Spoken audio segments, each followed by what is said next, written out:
Get ready, fucker. Shut up and sit down.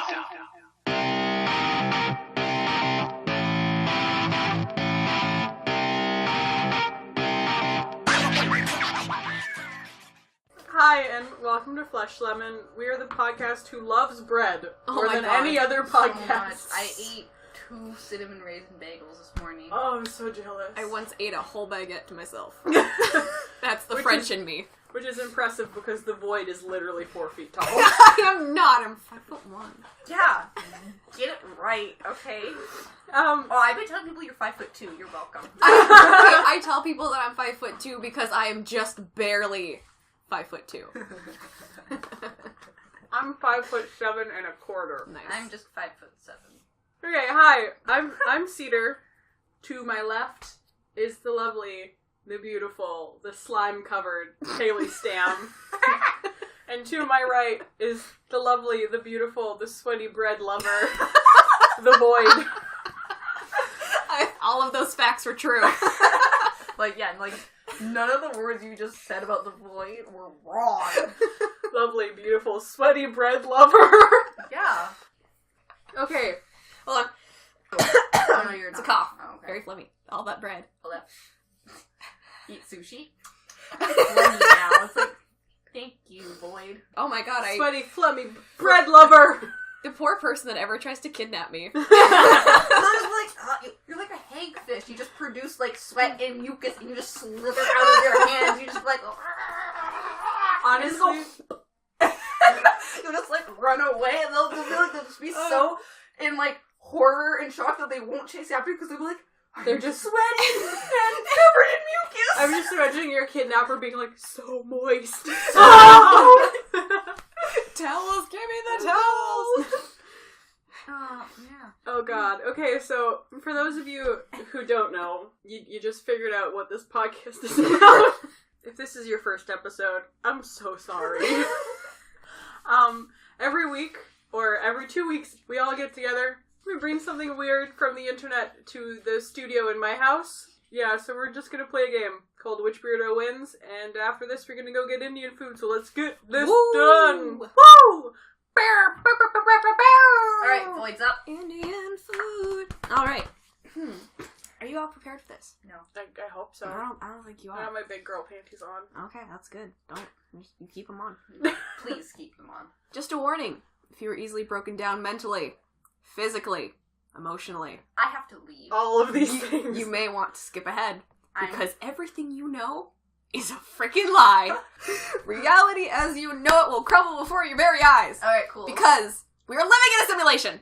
Oh, Yeah. okay, yeah. Fuck Yeah. up. We all know this already. Simulation hypothesis suggests that all of reality, including Earth and the universe, is in fact actually a simulation. Kind of like The Sims, but like a really advanced version. So God. So every time you walk into a room and you forget what you came in there for, just God playing Sims.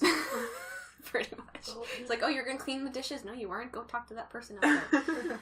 One theory is that future humans will have really powerful computers capable of creating self-thinking simulations, but some scholars say that there may be consequences to this whole simulation thing.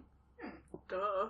Dun dun dun. Some say the simulations, so us, since we're in the simulation right now, in like 2050 we'll be able to create our own super powerful supercomputers that are capable of creating our own simulations, but then the original creators won't have the power to withstand the worlds within worlds within worlds as the simulations continue. All that is reminding me of is that episode of Rick and Morty. You and your Rick and Morty. I just really like Rick and Morty. I was... No, don't get off topic. No, Continue. hold on, this is so funny! This Ugh. is so funny! I was out getting food out of the fridge outside, and I was like, you know how he always goes like, let's get riggedy wrecked? Yeah. And in my brain I was like, let's get riggedy responsible. That's terrible. Continue. I'm sorry. If you really think about it, like, you don't immediately shut this theory down, it might make sense, you know? So you mean like me touching Kaylee's face right now? It's not. Why are your it's, hands so cold? I'm dead on the inside. Here. And like we used to think that the Earth was flat and like that the Earth was also stationary That and is everything true. revolved around it. So Right. like, This is true. and you know what? It might not even be humans that created the simulation. You know what? It could have been Aliens. aliens. Probably aliens. I'm down. It's that. most likely aliens. I can imagine somebody being like, Klaxar, let's make this human do dishes. Can science or reason ever prove convincingly that your friends, your YouTube videos, your fingers actually exist? Can they? Quick side fact. Does this actually exist beyond your mind? We could be recording it as- Speaking of fingers, Oh, God. your jaws have the power to be able to bite through your finger like a carrot, but your mind tells you just not to. So literally the only thing keeping you from being able to bite your finger off like a carrot is your mind going, yeah, no, don't do that shit. So, continue. People that can bite through their fingers like carrots are obviously a Powerful. corrupted Or obviously simulation. powerful. So this would mean that there is at least two worlds, right? There would be the primary world where the simulation is taking place, and then the actual simulation, which would be us. This all got me thinking, actually, about the last Thursday theory. You guys heard about that? No. So it's... Tell me more. It suggests... Don't you dare start singing Grease in this household. Oh, how dare you. How dare you. The last Thursday theory is when people think that everything in the universe, the past history, everything was created just last Thursday. Oh, that's trippy as fuck. Isn't it?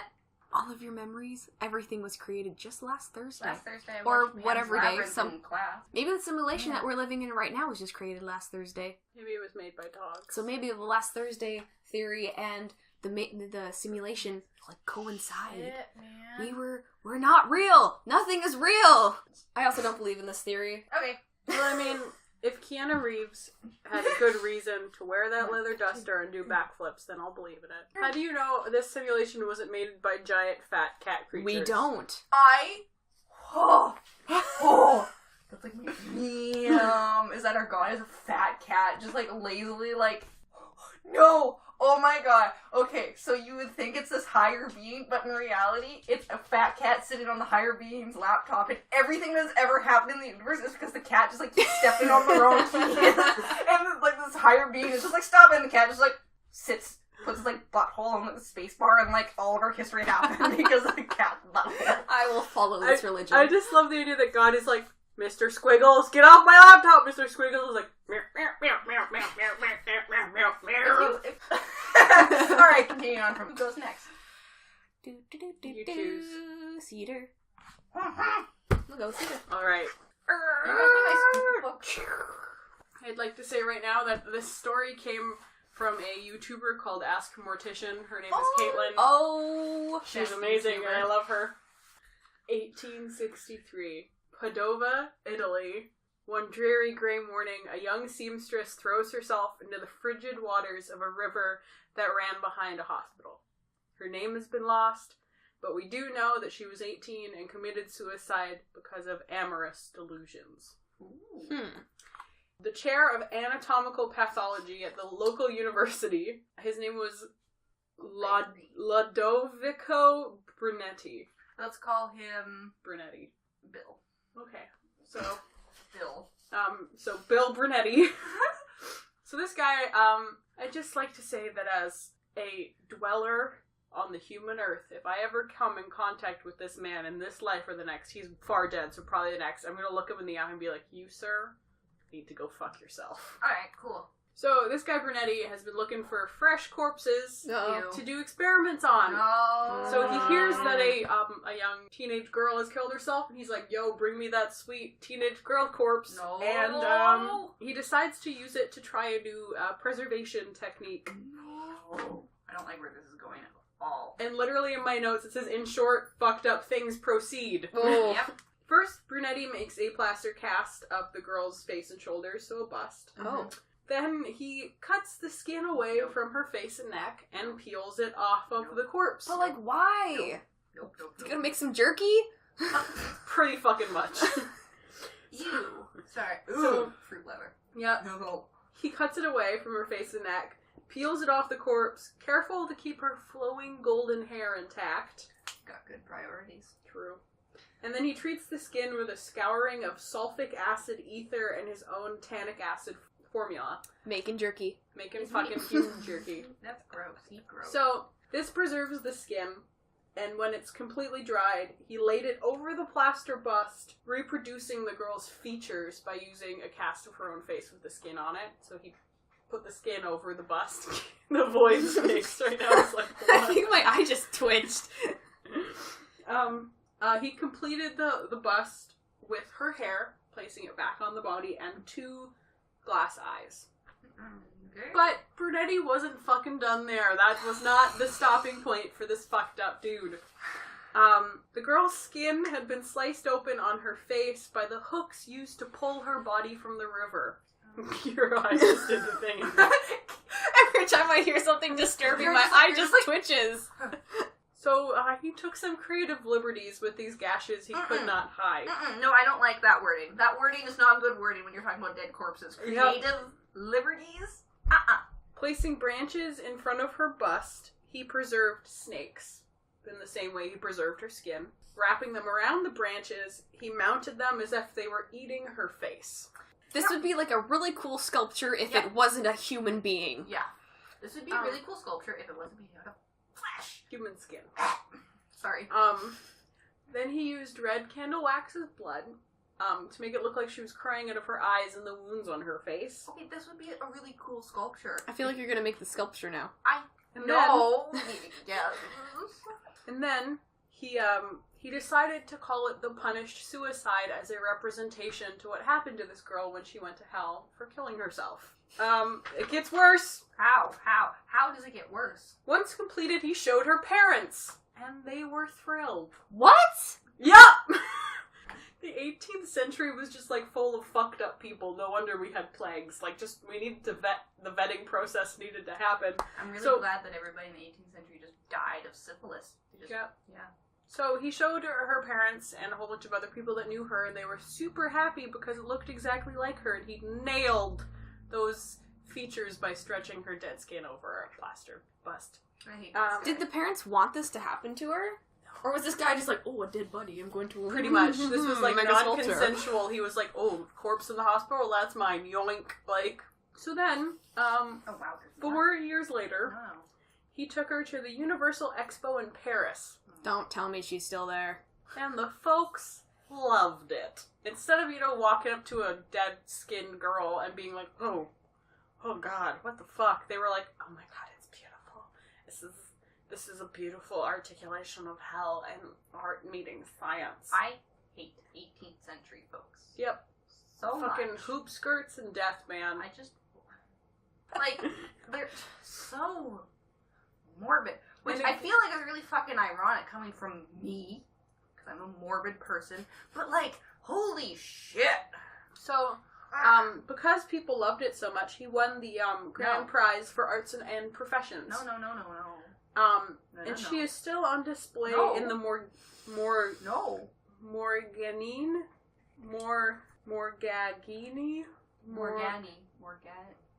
Fuck, I don't know. She is still on display today in the Museum of Anatomical Pathology in Padova, Italy. Well, I know where my next vacation is. Not going to be. Oh, and you guys want to see the photos? Yes! Oh,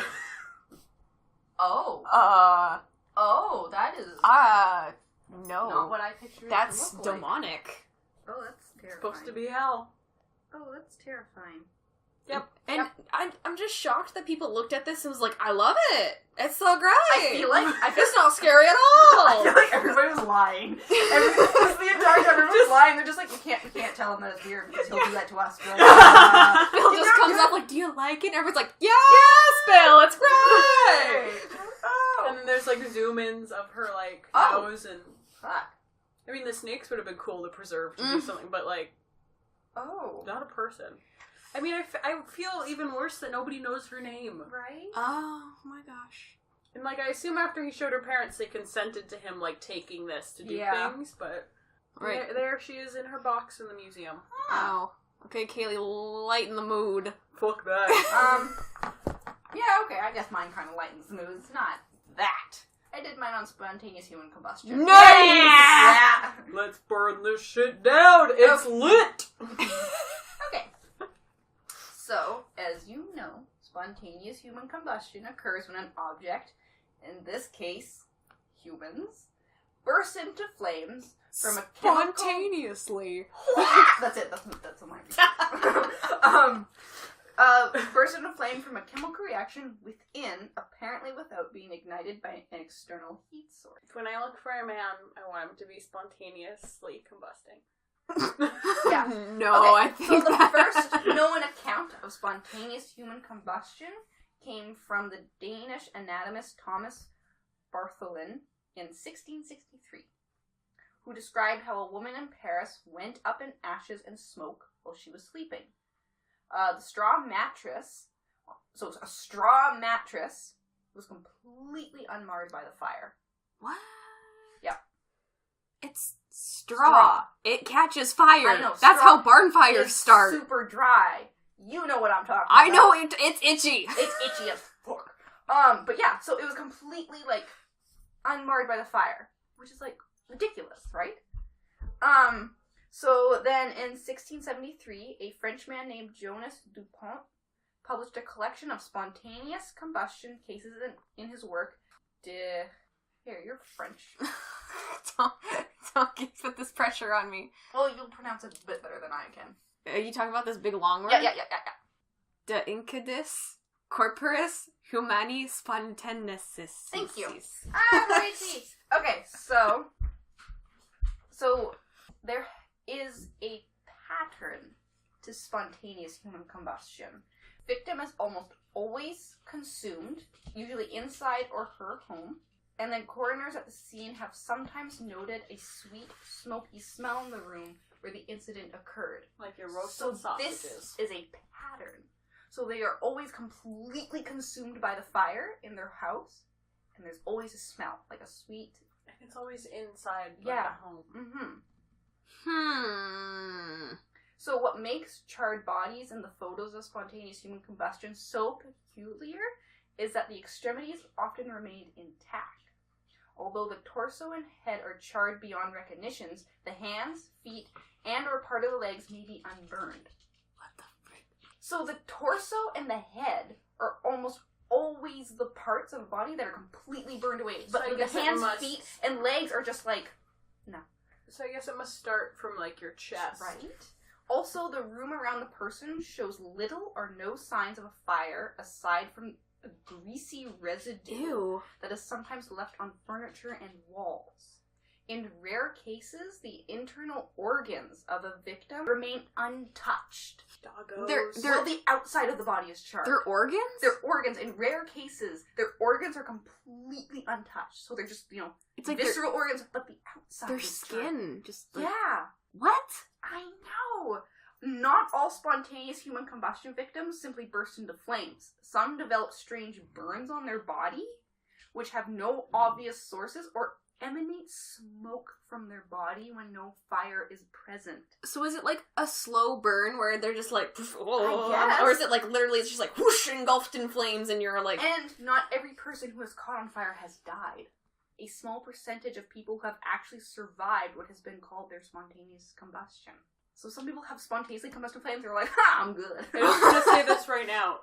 If you have spontaneously combusted and survived, please or you know let us know. someone Somebody. who is spontaneous Spontaneous combustionation. if you know somebody who is blown up, Yes. shoot us an email at Yeah. Fleshlimit@outlook.com. Because we got one of those now. Okay, I'm not done yet. I'm not done. There's theories as to how this happens, okay? So to combust, a human body needs two things. Intensely high heat and a flammable substance. Under normal circumstances, our bodies contain neither. Two things that you need in order to burst in flames, our bodies don't have either. Some scientists, however, over the last several centuries have speculated on a few possible explanations. So, for example, in 1800s, Charles Dickens, who I hate, for the record, fuck that guy. ignited great interest in spontaneous human combustion by using it to kill off a character in his novel Bleak House. And the character, named Crook, was an alcoholic, following the belief at the time that spontaneous human combustion was caused by excessive amounts of alcohol in the body. So that was a theory back then. Mm-hmm. One of the most popular proposes that the fire is sparked when methane builds up in the intestines and is ignited by enzymes. So, like, you're super gassy? Make sure your enzymes don't, start your body on fire. I'm gonna die. Oh, man. Yet most victims of spontaneous human combustion suffer greater damage to the outside of their body than their internal organs. So that theory doesn't quite... Like, it makes sense, but the fact that organs are, they're sometimes are intact, and it's just the outside of the body, it doesn't make sense. So another theory speculates that the fire begins as a result of buildup of static electricity inside the body, or from an external geomagnetic force exerted on the body. Aliens. A self-proclaimed expert. Okay, first of all, you cannot Larry Arnold.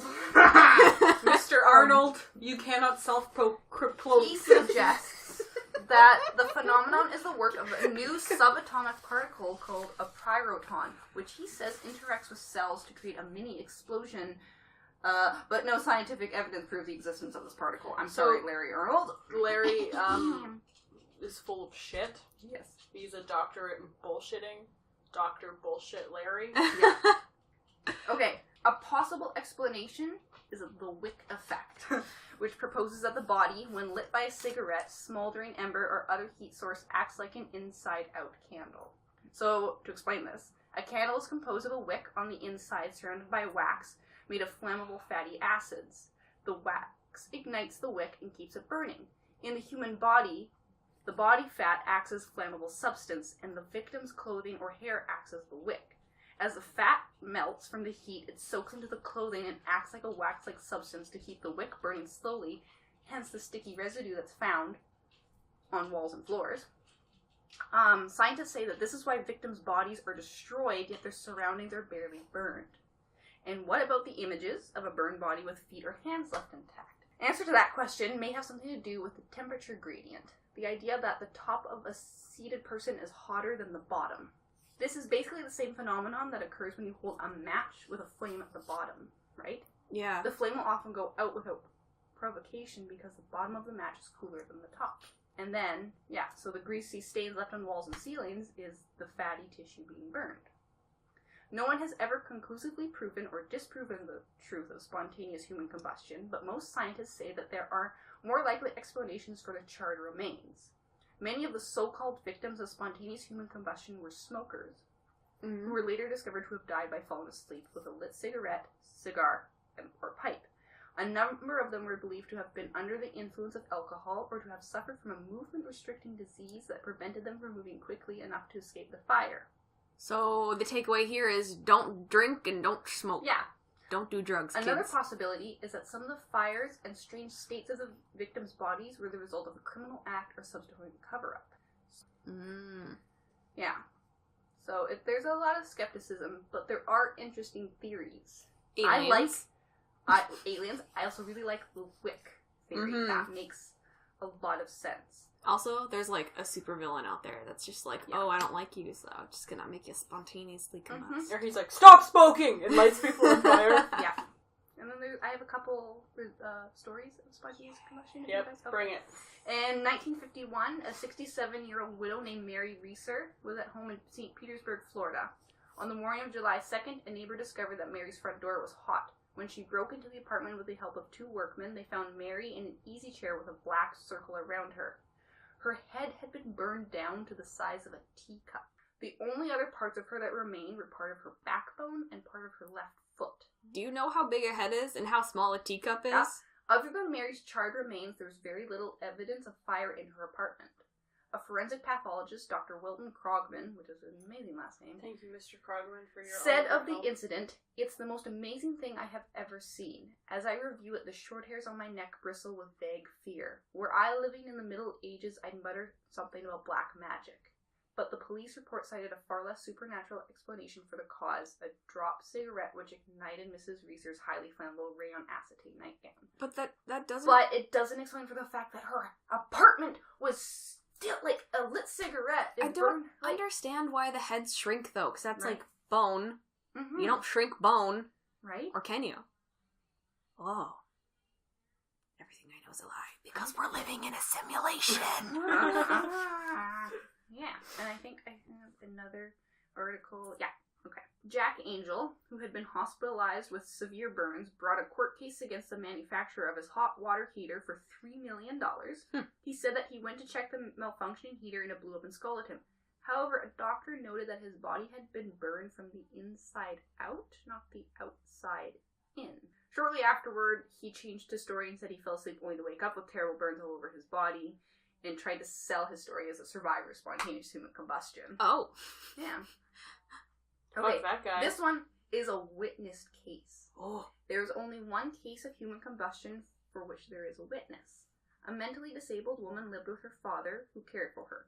One day, he saw a flash out of the corner of his eye and turned to find her on fire. Despite the flames, she continued to sit quietly in a chair, What? not reacting and not giving What? any indication she was in pain. Girl! The man's attempts to put the fire out left him with burned hands. The woman lived through the combustion, but slipped into a coma and died shortly afterwards. This indicates one of the strangest parts of human combustion. It takes a very hot flame to reduce the human body to ash. Crematoriums have special chambers designed for it. However, in almost all combustions, there's no burns in the room around the body, indicating that the person simply stayed in one place. Whatever the cause of this combustion, it seems to knock people out first. I'm so, speechless about this. I mean, I find it extremely fascinating, like I've said before, but what? How? Yep. I want answers. I mean, I have a lot more, but so yeah. That's my topic. Nice. Right? Okay. I really like the Wick theory. That's really cool. That's really interesting. Yeah. Alright, so You can find me on all of... Which Rito wins? Oh, fuck. Dang! Aha. It's honestly, mine was really lame, I'll admit that. But, one of your guys's, I like both of yours. Right? I've never won anything before. Can we make Cedar? I think Cedar wins. Cedar's is good. Let's make Actually, Cedar. Kaylee's is really good. I think Kaylee wins. Can it be a You can tie win the between you next two? one. Oh! You can win the next one. I say it was a tie. Hey! Yeah, Between it you was a guys. tie. Okay, so you can find me on all of the social media at Wimp, WHHHIMP. My Instagram is mostly selfies. We also have an Instagram called Flesh Lemon. Yeah. Hell yeah, we do. We also have an email if you feel the need to share some weird, wacky shit with us. That is... fleshlemon@outlook.com. Yes, shoot us an email. Because surprisingly, fleshlemon@gmail.com was taken. Yeah, I know. That's interesting.